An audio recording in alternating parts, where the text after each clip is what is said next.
mukulu Kawuya akubuuza ekibuuzo kyange.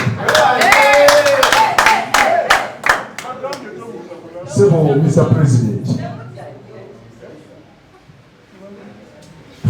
olowooza obusebo nga ssentebe za Mbogo bwali bwangizo nnyo ku ttendekero, era singa bwali bwangizo, njagala onnokolereyo ebintu bisatu bye watuukiriza mu mazima n'obwenkanya. Onzireyo n'ebintu bisatu ebyakulema okutuukiriza nga ssentebe za Mbogo.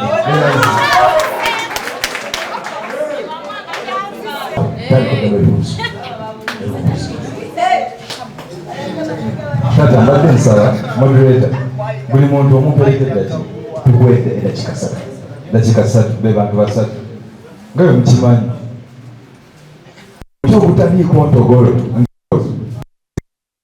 binyonyi ekitegeeza abakulu bandabamu nti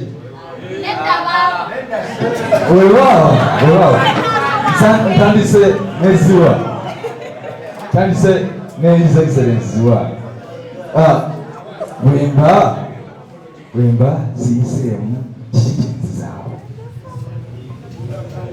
Baganda bange muwulirize bulungi, nze nkugambye ndi muweereza kuva wansi, sizza buzikuba guilty president, ekitegeeza the struggle continues. Nze kuweereza era n'onaasanga wali ekifaananyi yandabye promosiyo z'abawala nga noonyeza omupya akapanda sawa meka, ekitegeeza nze obuweereza nabutandikirawo ziriza wa guilty president, ekitegeeza mpeereza paka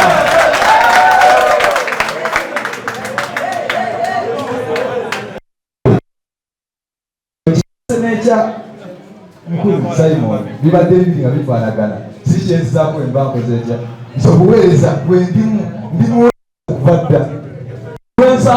Onsanga ku kyaki ndimuweereza, onsanga mu Bwakabaka ndimuweereza, onsanga wa ndi muki ne muboosi yange ne muki njagala era muweereza omukulu Edward wabuuliza ebibuuzo bye, era ng'omuweereza obedde bino ebibuuzo mubinze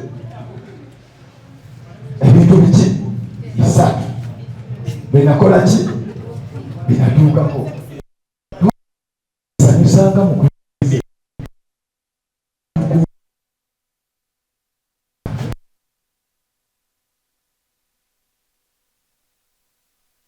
bangi ayise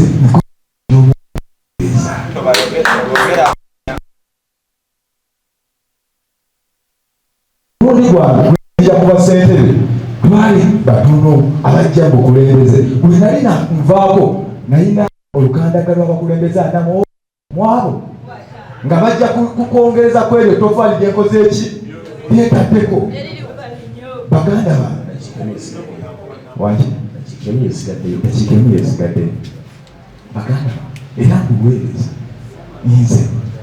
nze mbeereza ku mitembeera gy'Obwakabaka. Baganda bange nalabye kino nkireseeyo, mukimanyi nti bwe bakulengera maaso moti wakulengera ajja akuwusa amadaala. Lwe nali wano muweereza muwankobaza Mbogo ku ssaza ly'Ekyaddondo bannengera, era baganda bange ku Old Kampala wali ku muluka gwa Old Kampala ndimuweereza mu Buganda Youth Council achievement. Baganda njagala muzikirize, tali mukiipa tanzikiriza naye njagamba mbalage kino obuti teyaliza